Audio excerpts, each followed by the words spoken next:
up, y'all? Welcome back to Kingdom Prototype, the blueprint for abundant living. I'm your girl, Lex. I'm your girl, Jazz. And welcome back, party peoples. All right. So as y'all know, we have been in our isolation series. We have been talking about how isolation sucks. Right. To put it plainly. Yeah, just to put it plainly. It sucks, right? And it's even worse when we don't have the revelation of why we're in the isolation and what the isolation is producing. So that's what we're talking about. We are here to help you guys increase your revelation of what is happening. Because my pastor always says, you can't live higher than your level of revelation. And I just love him. Like, why is he so smart? Like, help me out, okay? Like, but it's true. And sometimes I'm preaching. Sometimes we prolong the season of isolation because we keep fighting it because we don't understand why we in it. Right. Ask the Israelites. Okay. I don't know where that one came from. But yeah. So moving on. I'm going to drop that gem and I'm going to move on. Right now, this episode, we're really going to be talking about the exposure of isolation. When you accept God's call for more, when he begins to bring you out, when he begins to show you visions, tell you his promises, and you're like, I bet. Right. Let's get it, G. Right, that sounds good to me. Sounds well, good. Sign up at. Right. Get a pen. Right, but let's sign up at. All right, let's get started right now. He's like, I bet. You're going to get started right now. You're not going to be the way. Right. You're not going to be the way you think we about to get started, right? Okay, I got to isolate you for and we sitting there like, when we gonna start low? Oh, you start now. You already started, baby. we already moving, baby. You better hop on board. Right. You gonna stop fighting me or you gonna surrender? Can we talk about it? You gonna stop fighting me or are you gonna surrender to the process?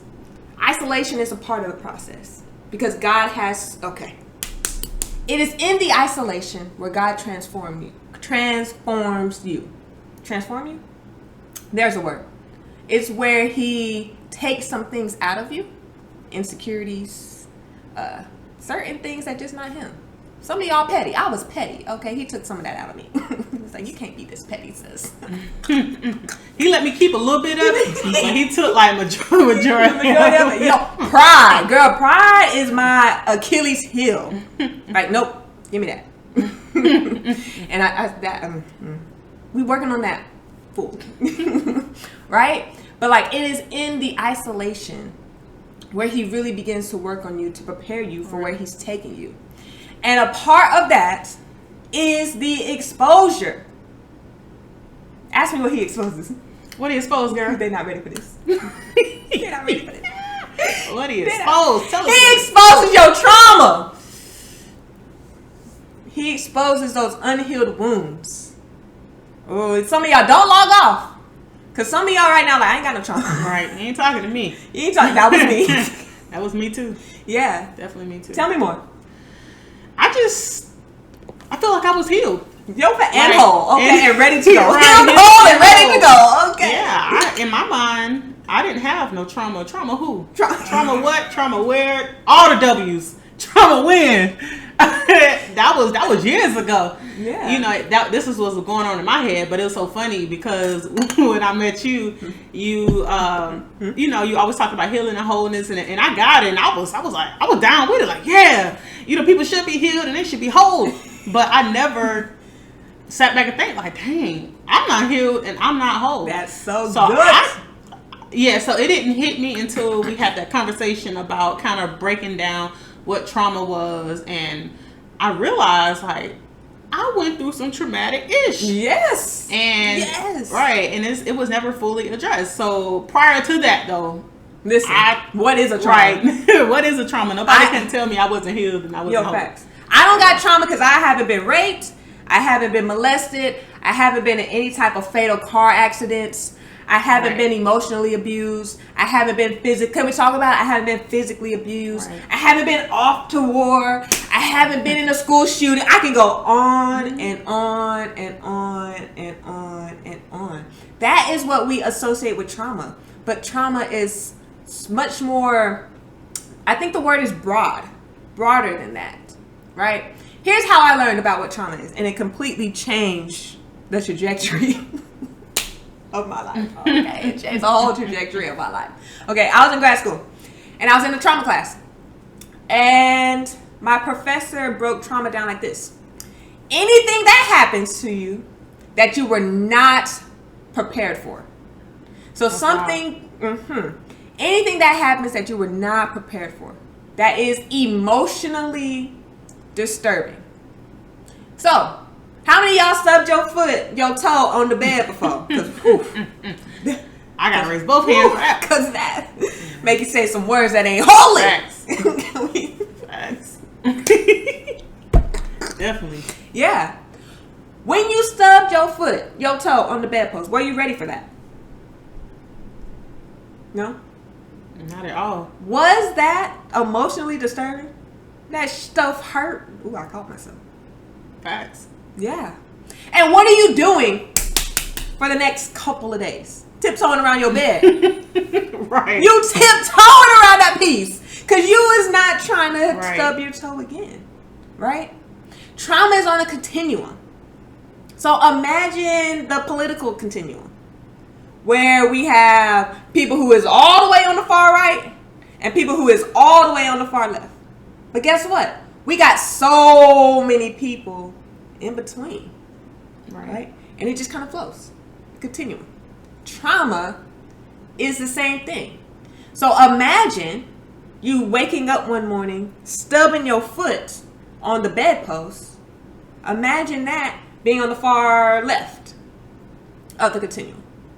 Then imagine the things that we associate trauma with: sexual abuse, molestation, being raped, domestic violence, going off to war, being in a fatal car accident where you know someone dies, or you know somebody who dies, or you almost die, and all of that being on the far right. Now imagine the middle of the continuum just being a regular car accident. It ain't fatal. Nobody died. You got a couple bumps and bruises, and you got some whiplash. And now you scared to drive. It's trauma, right? Very much so. Yeah. Very much so. That is trauma. It's a continuum. So it could be something as little as when you was in 4th grade, your mama said you ain't gonna never be nothing. It could be something as little as you was going through something, and you may have either lost weight or gained weight, and everybody like, dang girl, what you got going on? Like, you know how folks be. Facts. Right? In certain communities. Yeah, like, in certain communities. It could be your parents divorcing. It can literally be anything that was emotionally disturbing. It can be your first crush breaking up with you and saying your hair was nappy. Oh, I don't like you, big head. Or I don't like you, big head. It can literally be. Can we talk about it though? Because in some families, in some communities, they try to express their love through ridicule. And can we talk about it? And so now we growing up and we hear mama and daddy and brother and sister and cousin and whomever saying, literally ridiculing you. Girl, your hair, you don't never do nothing right. Your hair is just nappy. Why you so sensitive? Oh, you always crying.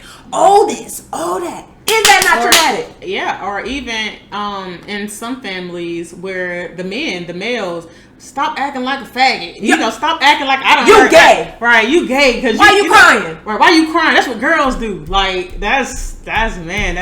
Is that not traumatic? Is that not emotional? Is that not emotionally disturbing?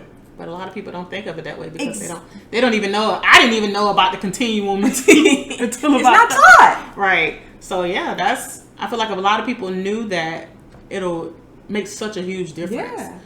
Like, yeah, that's wild. Because we are carrying the baggage. When we talk about it, we are carrying the baggage of all of those experiences with us. This is what Sally said. This is what Mama said. Right. This is what Daddy said. This is what Mama didn't do. This is what Daddy didn't do. Can we talk about it? And then block out what God said and what God wants to do in your life. Exactly. Because you can't even. Because we're seeing things through the lens of what mama Right. said. And through the lens of what daddy said. And through the lens of daddy leaving. And through the lens of mama leaving. And through the lens of mommy choosing this person. And through the lens of Sally and Bobo bullying me when I was in 3rd grade and saying that I was fat and ugly. And now I'm 45 and I don't know how to love myself. I am mad.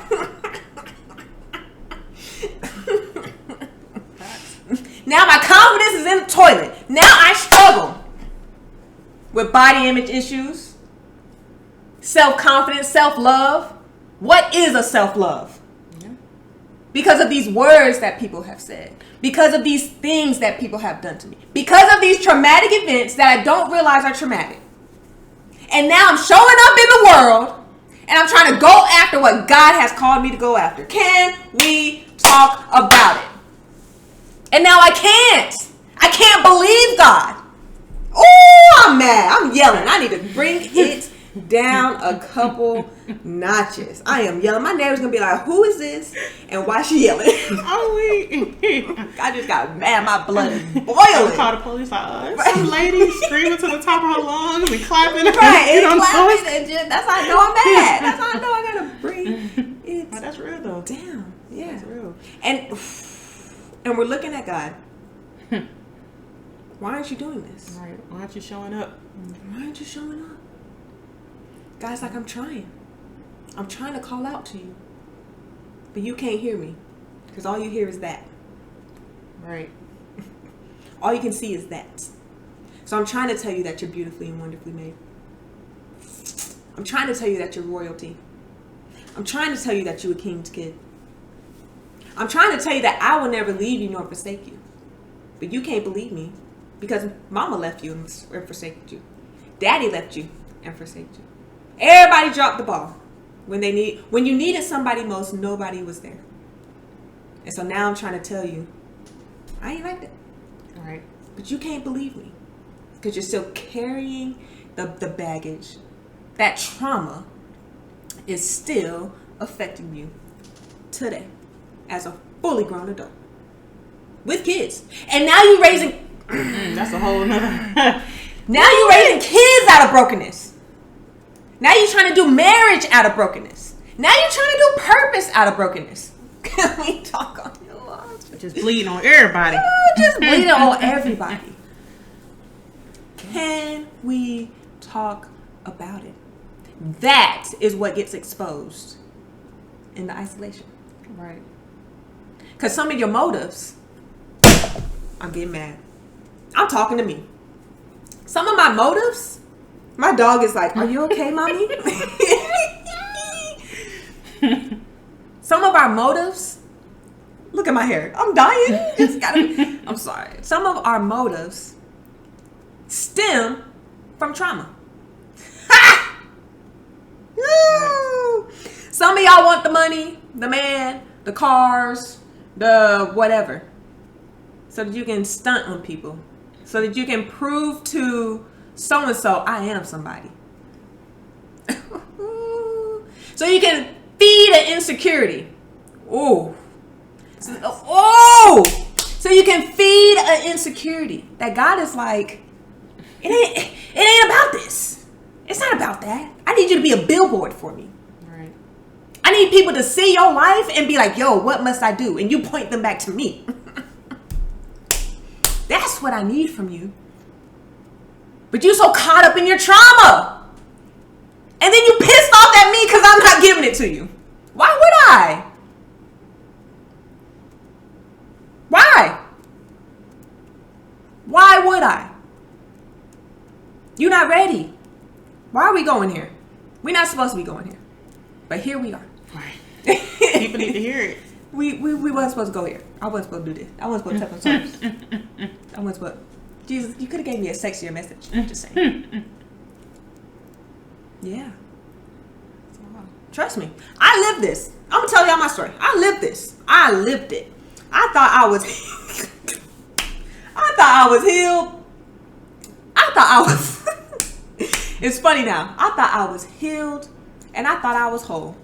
I thought I was ready to go. Like, all right, Jesus, you giving me these dreams, these visions. All right, bet, let's go get it. And he was like, sit down. I'm weak. Now sit down. He's like, sit down. I got some things to expose. And I'll never forget. I was in therapy. So, my story. I grew up in a single parent household up to when I was about 12 years old. My parents were married. And then my parents divorced. And I ain't seen my dad since. Like, literally. Who? I was about to say, Daddy who? I am weak. That's what's up. I am weak. Right? And so we picked up the pieces. My mom and my 2 siblings and I. So it was 4 of us. We picked up the pieces. And we was like, all right, cool. We moved on with life. We was cool peoples. Like, we was going through life. We were all successful. I was successful. Star athlete, basketball scholarship. You know what I mean? Like, successful. And I truly and genuinely thought I was healed. Truly. Like, to the point to when, I got in therapy. And I only got in therapy because I was going to be a therapist. and in my program, I had to get in therapy before I couldn't graduate, essentially. And I couldn't do my internship and all this kind of stuff. And my therapist, I'll never forget, she was essentially kind of like asking me why you're here. And I was essentially telling her, I'm just here so I won't get fined. Right. I am weak. That is hilarious. I don't know why I'm here. I'm just here because I got here. But I'm open. To whatever comes up. I ain't got no treatment goals. Right. I am weak. Oh, that is too funny. I ain't got nothing I want to work. I'm good. I'm Gucci. And as I began to go through therapy, I began to realize, oh my goodness, I am still affected by this. The way I see myself, the way I see the world, the way I show up in the world. Can we talk about it? That's good. I feel like me, on the other hand, I'm still in the process. Ooh. I'm still being processed. It wasn't until a few months ago when I even realized that I was still dealing with trauma. Yo, facts. So, yeah. I feel like now I'm being processed. Yeah. Yeah. How are you surviving the process? Because so many of y'all are being processed. You are noticing. All right, here's how you know you're being processed. Some stuff is coming up, and you don't know where it's coming from. I'm mad at mommy. I'm mad at my sister. I'm annoyed with I'm irritable with my brother. I don't know. My kids on my nerves. Some of y'all got kids. Like, you know what I mean? Like, if some things are starting to be, you find yourself going back to your childhood, some, and different experiences are starting to come up. God is processing you. Right. God is trying to reveal those things to you. Ooh, because He has to reveal it so that He can heal it, and you have to acknowledge it first and foremost. So when He reveals it, you got to acknowledge it. Ow, this hurt. I felt rejected. I felt abandoned. I felt victimized. And what I noticed, you have to acknowledge it even if the person who calls it don't acknowledge it. Can you talk about it? That's, one thing I've learned in the process as well. Yeah. Oh, that is... you have to address it even if the person who calls it want to act like, it don't exist, or sweep it on the rug, or not dumb it down. We're going to say that about that. Makes it like it's not that big of a deal. Yeah. I'm realizing that you have to take it serious. Yeah. Like, because it's your life that's being affected by the trauma. While they probably sleeping like a baby at night because they don't understand the extent that, yes, it probably caused you. Yeah. So that's one thing that I'm definitely realizing about the process. Yeah. As well. Yeah. Can you heal if the person doesn't acknowledge what they did? If you never get the apology? I know some people who still letting trauma eat them up, and the person is dead and gone. And I think that's the saddest. That hurts my heart. Yeah, I think that's the saddest thing in the world. That hurts my heart. What do you wait? You'll never get it. Whatever you're looking for, you'll never get it from that person. Like, yeah. Like what? Yeah. What are you waiting? Like, I don't know. Yeah. I know, and you try to be careful because it's so easy to say what somebody would do, like what I would do in a situation. For sure. But I'm not in the situation. All I'm saying is, like, that's a miserable position to be in. Yeah. You want to make somebody take your power back. Right. Sorry. You want to make somebody pay or make them whatever you want from that person that is impossible. You won't get it. Yeah. So it's that's crazy. Yeah. We give our power away so easily. Right. Like, that's so good. And okay. Isolation who? I know, right? Isolation who? Because I don't know how we ended up. Y'all always got. I don't know how we ended 21 minutes in. How did we end up here? And I feel like I talked for like 20 of them. It's okay. It's all good. Say what needs to be said. I lost my train of thought. Oh, you talking about taking power back and we give it too easy? Yeah. Some of us, we have to take our power back. We've given away our power for too long. So-and-so did this. So-and-so did that. They don't apologize. I'll apologize. I'm sorry.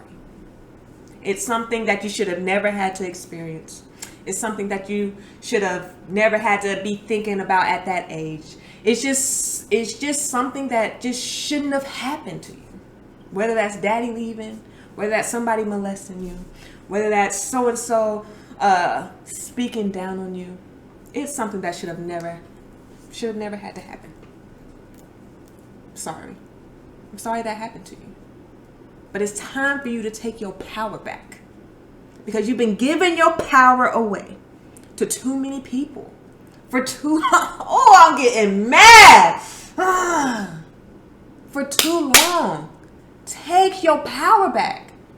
We have so much more power. Why am I here? Why am I here? Why am I here? Just let the Holy Spirit why am I here?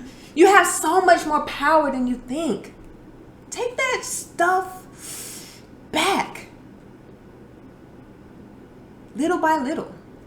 So what would you say to the person who say, well, I ain't got no power. They took it with them when they did whatever to me. Like, I ain't got no power. How would you approach that? For somebody who feel like, I guess, they don't have power. Like, all the power that they had was taken from them or whatever from that traumatic situation or incident or... I would. That was random. That was random, but that's good. I would approach it with baby steps. We don't like to hear that. We don't like baby steps. I know. But you have the power over things that you enjoy doing. So I have if I know that yoga brings me power. I mean, yoga brings me joy. I have the power to go and do yoga. I have the power to cook a favorite meal of mine. Yeah. I have the power to hang out with the people that I want to hang out with. Right. If I don't want to talk to you, I have the power to decline your call. I know it sounds little.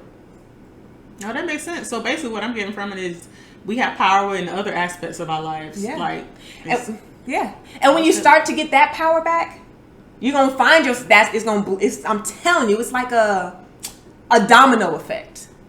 You're gonna find yourself taking power back in other areas as well. Your power is important. You got more of it than you think. Did that answer your question? Yeah, I think so. You think so? Was that a good answer? Yeah, to me. I was following. You were following? Okay, because like people don't. Go ahead. Yeah, I mean, I got from it. We have more power than we think. Like, we have power in other aspects of our lives. So what makes us think that we're just powerless in that particular situation? Exactly. And I just think that once we realize, hey, I do have a certain extent of power, then we are able to also apply that to like the traumatic experiences. And to be able to take our power back, if that makes sense. Yeah. Hopefully that makes sense. If that makes sense. Hopefully that makes sense. I hope I'm making sense. I hope I am making sense. Little power leads to big power. Baby steps lead to big steps. Right? And so maybe we got to start closing out. Maybe it is true that somebody molested you and took your power back. And took your power when you were a kid. But now you're an adult. And you have more power now than you did when you were a kid. Maybe daddy left. Maybe mama did this when you were a kid. Sure. And you were powerless as a kid.